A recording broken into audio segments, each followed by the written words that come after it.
Como é que você recebe crítica no contexto conjugal?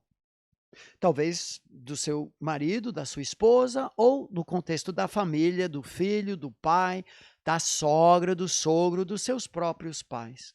Esse é o assunto do nosso programa hoje e, apesar das aparências que nós projetamos às vezes aqui nesse programa, nossa família é longe de ser perfeita e nosso relacionamento conjugal também não. Todos os relacionamentos passam por tempestades, crises, e uma das nossas crises aconteceu depois de 10 anos de casados. Já estamos indo para 40, mas eu lembro como se fosse ontem.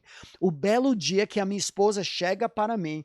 Imagina a ousadia de sugerir que havia algo errado na minha vida.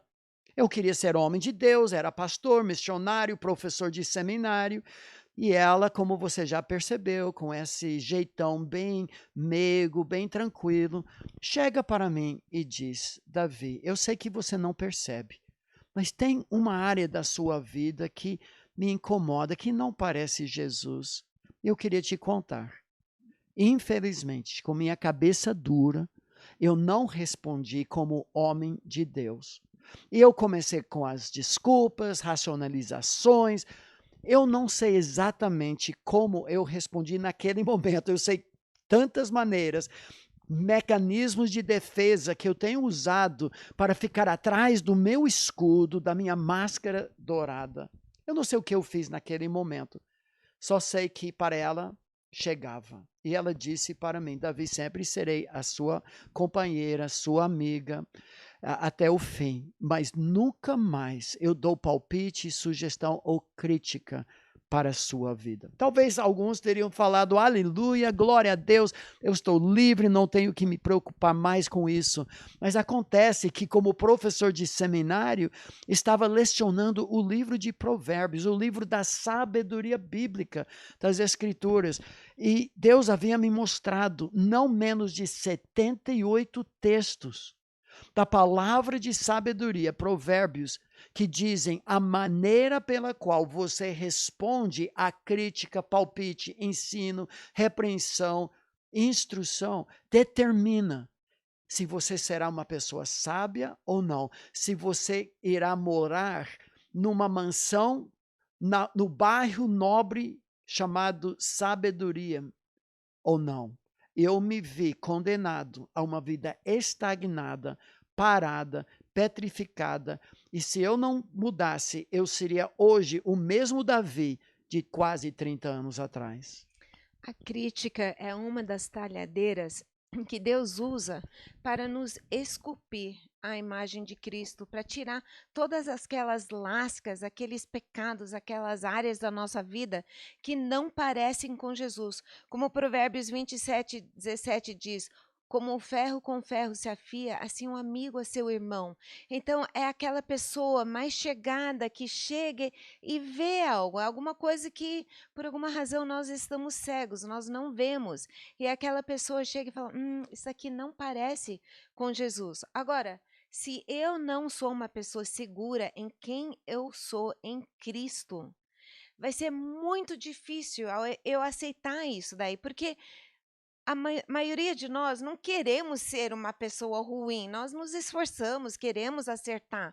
Então, quando alguém chega e fala: é, aqui você não está acertando, é difícil ouvir isso. E normalmente não reagimos tão bem. Mas se eu lembrar, realmente, eu em mim mesma, eu não sou ninguém. O único valor que eu tenho é porque Jesus me deu valor, Jesus morreu por mim. Assim eu posso ser uma pessoa segura e falar: então me mostre, fale para mim. Aonde que eu não pareço com Jesus? Assim eu fico uma pessoa mais aberta, mais vulnerável, porque eu sei quem eu sou e eu sei o que Cristo fez por mim e o meu desejo é de ser mais parecida com Cristo. A W. Tozer, autor, disse: ficar decepcionado consigo mesmo significa ter acreditado em si mesmo. A graça de Deus em Cristo nos liberta de nós mesmos, da máscara dourada por trás onde nós nos escondemos. Em Cristo eu não tenho mais nada a provar, nada a ganhar, que eu já não tenho, e nada a perder. e então a verdade me liberta de mim mesmo para poder receber a crítica e crescer, ser vulnerável, transparente e permitir que o meu cônjuge, meu filho, meu pai acerte ou aponte para áreas da minha vida que não parecem Jesus. O livro de Provérbios traça, resumidamente, nós não vamos falar sobre 78 textos, mas 3 passos, resumidamente, que nos ajudam na hora de ouvir algo que talvez não queríamos ouvir, mas para poder crescer. Qual é o primeiro O passo? primeiro é de ouvir. Muitas vezes nem isso nós queremos fazer. A gente já começou a falar e já queremos sair de perto. Mas Provérbios 15:31 diz assim: quem dá ouvidos à repreensão construtiva terá a sua morada no meio dos sábios. Se você quer morar na avenida dos sábios, então o primeiro passo é dar ouvido à repreensão. Depois, no capítulo 18, versículo 13, diz assim: responder antes de ouvir é tolice e vergonha. Muitas vezes já só falaram duas ou três palavras e a gente já está dando uma resposta. Não, isso não é sábio. Precisamos ouvir. Disso, quantas vezes luzes de advertência piscam em nossas vidas. Nós fazemos isso com o farol, que tem o amarelo que diz pare logo ou você pode entrar em perigo, mas a gente entende avance agora ou não vai ter chance. Eu me lembro uma vez, quando eu era jovem, primeira carteira de motorista, dirigindo o carro antigo da nossa família, indo para um evento da mocidade, e durante uma semana, uma luz no painel do carro acesa, mostrando algum perigo. Eu estava nem aí, porque eu não escutava meu pai quando queria me ensinar sobre coisas de mecânica e tudo isso. Eu colocava combustível e andava. Eu não sabia que tinha que pôr óleo no carro também. Eu fundi o motor, me expus, envergonhei diante de amigos e todo mundo, porque eu ignorei, eu não ouvi a advertência, a repreensão, a crítica daquela luz de advertência. O segundo passo, que tem a ver com o primeiro, é valorizar. Temos que ensinar isso para os nossos filhos também, como Deus fala em Provérbios 3, 11 e 12. Filho meu, não rejeites a disciplina do Senhor. Disciplina é uma forma de crítica. Nem te enfades da sua repreensão, porque o Senhor repreende a quem ama, assim como o pai ao filho a quem quer bem. Provérbios 25, 12 diz assim: como pendentes e joias de ouro puro, assim é o sábio repreensor para o ouvido atento.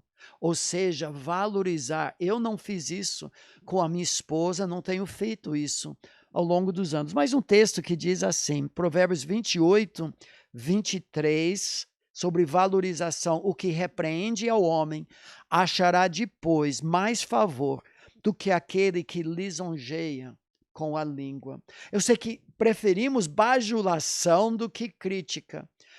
Tem uma senhora da nossa igreja que cada vez que eu prego, ela é professora de português há décadas, e ela chega para mim com uma lista de palavras que eu pronunciei. Eu sou estrangeiro, embora morador no Brasil há 35 anos, mas ainda, como você percebe, erro, sotaque, tudo isso. Ela me corrige, mas sempre com mansidão e humildade. Eu agradeço, abraço, porque ela me ajuda a progredir. Quem aprende a falar uma língua estranha, o missionário, se não se humilhar para ouvir a crítica do seu sotaque, da sua gramática, nunca vai ser um bom falador daquela língua. E o terceiro passo, qual é? O terceiro é de responder. Precisamos responder corretamente. Provérbios 28, 13 diz: quem encobre as suas transgressões jamais prosperará, mas o que as confessa e abandona alcançará misericórdia. Então precisamos responder de uma forma humilde, aceitando aquilo, e se houver realmente um pecado, de abandonar, de deixar aquele pecado, e assim alcançaremos misericórdia. Foi exatamente isso que Adão não fez quando Deus o criticou no jardim do Éden. É isso que Caim não fez quando Deus o abordou com o pecado prestes a acontecer. Mas alguns vão pensar, mas e a crítica destrutiva? Eu preciso valorizar também, responder positivamente. Nessas horas temos que entender que a soberania de Deus permitiu que até uma crítica não correta, não no espírito manso, Deus permitiu para nos humilhar. Tantas outras áreas que nós merecíamos uma crítica e não recebemos, e mesmo a crítica destrutiva, podemos nos humilhar, abraçar e ver onde tem um grão de verdade para sermos mais parecidos com Jesus. O que não queremos fazer é como vários personagens bíblicos, Adão, Caim, Saul e outros responderam: racionalização, contra-ataque. Os profetas de Israel, ao criticar o povo de Israel, o contra-ataque do povo com coração endurecido, condenou aquele povo. Escape, a fuga, batendo a porta. Eu não preciso ouvir tudo isso. Desculpas, mas meu pai não me deu um pirulito quando tinha 5 anos de idade, por isso eu sou assim hoje. Autopiedade, talvez uma das piores formas de responder à crítica. Você tem razão, eu não presto para nada, eu sou o pior marido do mundo, eu sou o pior pai, eu não sei fazer nada aqui em casa, eu vou comer minhoca e morrer.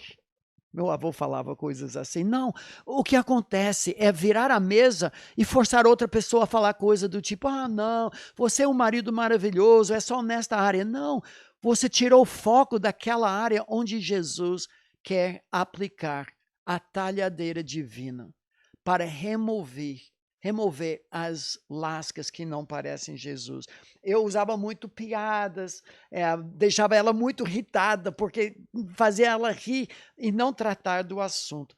Outra maneira de não responder é pela performance. Então eu farei melhor, eu serei um marido melhor, eu farei isso na minha própria força. Não, autossuficiência não é a resposta. Então, quais seriam algumas maneiras para fechar nosso programa que a pessoa pode responder de forma bíblica, sábia e humilde? Às vezes você precisa de um tempo para pensar. Às vezes você não tem como reagir de uma forma correta, porque você foi pego de surpresa. Então, queremos dar algumas sugestões de como responder para você ter um tempo para pensar. Muito obrigada pela sugestão. Não havia pensado sobre isso. Você pode me dar um tempo para pensar sobre isso e voltaremos a conversar depois? Pela graça de Deus, eu farei diferente na próxima vez. E a melhor resposta de todas é uma oração a Deus. Sonda-me, Senhor. Conheço o meu coração. Nisso estamos pedindo que Deus mostre para nós mesmos qual é a intenção do nosso coração, porque às vezes nós estamos tão cegos que não vemos, então precisamos que Deus nos mostre realmente se é verdadeira aquela crítica e daí então nos humilharmos e deixar que Deus nos mude. O que me chamou muita atenção no estudo bíblico de toda essa questão foi comparar as carreiras, as histórias e o fim de 2 reis de Israel, Saul e Davi. Saul, cada vez que alguém apertou, apontou o dedo, ele era que nem sabonete e escapava. Culpava a outros, culpava o profeta, culpava o povo. Davi cometeu pecados muito piores do que Saul, pela nossa perspectiva, mas quando Natan apontou o dedo no coração de Davi, ele respondeu: eu pequei. E no fim das suas carreiras, nós vemos Saul como amigo de feiticeira, bruxa, e Davi chamado amigo de Deus. O que fez a diferença? Eu proponho que a diferença foi um coração humilde para receber a crítica vindo do Senhor. Que Deus use isso em nossos lares. Ainda estou aprendendo, nós estamos aprendendo. No próximo programa, nós vamos trabalhar de forma prática o outro lado dessa moeda. Como é que nós podemos dar crítica de forma humilde, na hora certa, na pessoa certa, da maneira certa. Até a próxima vez.